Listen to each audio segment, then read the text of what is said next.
Airport को तो विदेशों को कांग्रेस ने दे दिया था। पब्लिक सेक्टर को बेचने का पाप किसने शुरू किया? कांग्रेस देश को जाति के नाम पे, धर्म के नाम पे विभाजित करने का हमेशा से उन्होंने काम किया है। हमेशा गरीबी हटाओ का नारा दिया और गरीबों को हटाने का काम किया। कांग्रेस के लोगों ने हमेशा से विदेशियों को संरक्षण दिया और उनसे से कमीशन लेने का काम किया, लेकिन कांग्रेस के लोगों ने उनका प्राइवेटाइजेशन किया। सारे पाप कांग्रेस के हैं। सर, आपको क्या लग रहा है, एक तरफ तो मोदी जी बात करते हैं कि मैं हिंदू मुसलमान नहीं करूंगा, दूसरी तरफ बात करते हैं कि यदि कांग्रेस आती है तो वो मुसलमानों को आरक्षण दे देगी। इस तरीके से हिंदू मुसलमान कर रहे हैं। आपको इस पर यानी ये दो विपरीत बातें नहीं हो गई? देखिए, मोदी जी हिंदू मुसलमान की नहीं बात कर रहे हैं। आज जो कांग्रेस की सच्चाई है वो जनता के सामने लाने का प्रयास कर रहे हैं और आगे उन्होंने विकास की बातें की है, लेकिन कांग्रेस के एजेंडे में क्या है वो भी तो जनता को बताना चाहिए। वही बताने का काम मोदी जी कर रहे हैं और हिंदू मुसलमान की कोई बात उन्होंने नहीं की है। उन्होंने देश के विकास के लिए सभी समाज के लोगों को लेकर के विकास की बात कर रहे हैं। संपत्ति पुनर्वितरण की बात कर रहे हैं राहुल गांधी। उनका कहना है कि गरीबी को दूर करना है तो ये एक कारगर स्कीम है। आपको नहीं लगता ये इस स्कीम पर बात की जा सकती है, इस पर काम किया जा सकता है? देखिए, राहुल जी के कथनी और करनी में बड़ा फ़र्क है। कांग्रेस की कथनी और करनी में बड़ा फ़र्क है। राहुल गांधी के जो स्वयं पित्रोदा कह रहे हैं, राहुल गांधी के जो दूसरे नेता कह रहे हैं, वही तो उनका एजेंडा है ना। आज वो खुल करके नहीं कह पा रहे हैं। कर्नाटक में देख लिया उन्होंने, आपने देख लिया कि कर्नाटक में ओबीसी के नाम पे किनको उन्होंने जात के नाम पे आरक्षण दे दिया। तो उनका बैक एंड बिहाइंड जो एजेंडा है वही तो मोदी जी कह रहे हैं, वही जनता के सामने लाने का प्रयास कर रहे हैं। और आप जान लीजिए, कांग्रेस देश को जाति के नाम पे, धर्म के नाम पे विभाजित करने का हमेशा से उन्होंने काम किया है। हमेशा गरीबी हटाओ का नारा दिया और गरीबों को हटाने का काम किया। मोदी जी सारी सच्चाई जनता के सामने ला रहे हैं, इसलिए कांग्रेस तिलमिलाई है, तमाम तरह की गलत गलत बातें कर रही है, लेकिन जनता समझती है।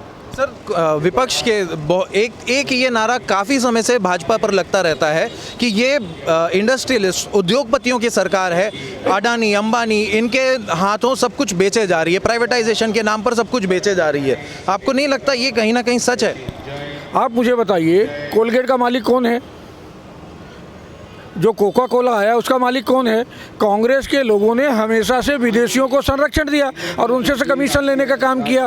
अगर देश का उद्योगपति आगे बढ़ता हो, देश का उद्योगपति देश के लोगों को रोजगार देता हो, उसमें बुराई क्या है? हाँ, देश का उद्योगपति जो हमारा आम नागरिक है उसका किसी भी तरह से तकलीफ नहीं देते हुए अगर विकास करता है तो विकास होना चाहिए।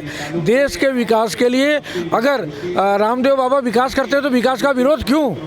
अगर अडानी और अंबानी विकास करते हैं तो विदेशी लोगों को ला करके, इटली के लोगों को ला करके और अमेरिका के लोगों को ला करके उसका पार्टनर बैक एंड बिहाइंड बनने का जो पाप कांग्रेस कर रही है, उसी का वो अपने आप को छिपाने के लिए, और देश जो इतने तेज़ी से तरक्की कर रहा है, देश के देसी लोग यानी हिंदुस्तानी लोग तरक्की कर रहे हैं, उसी का हजम नहीं हो रहा है कांग्रेस को, इसलिए कांग्रेस विरोध कर रही है। सर, इस पर इसी आरोप का एक विस्तार ये हो जाता है कि जो पब्लिक सेक्टर है इसको प्राइवेटाइज कर रही है गवर्नमेंट। जैसे एयरपोर्ट हो गए वो बेच दे रहे हैं, ये भी बात चल रही है रेलवे भी बिक जाएगा। आपको नहीं लगता कि ये पब्लिक सेक्टर को बेचना अनुचित होगा? पब्लिक सेक्टर को बेचने का पाप किसने शुरू किया?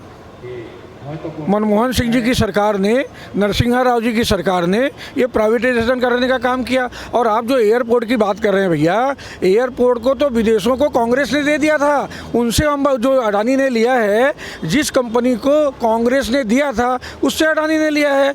इनका पाप IDBI बैंक है, ICICI बैंक है, पहले वो कौन से क्या काम करते थे? देश के छोटे छोटे जो उद्योग थे उनको लोन देने का काम करते थे, लेकिन कांग्रेस के लोगों ने उनका प्राइवेटाइजेशन किया।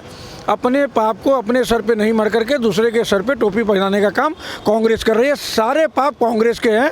अभी आने के बाद मोदी जी ने देश को दशा और दिशा देने का काम किया।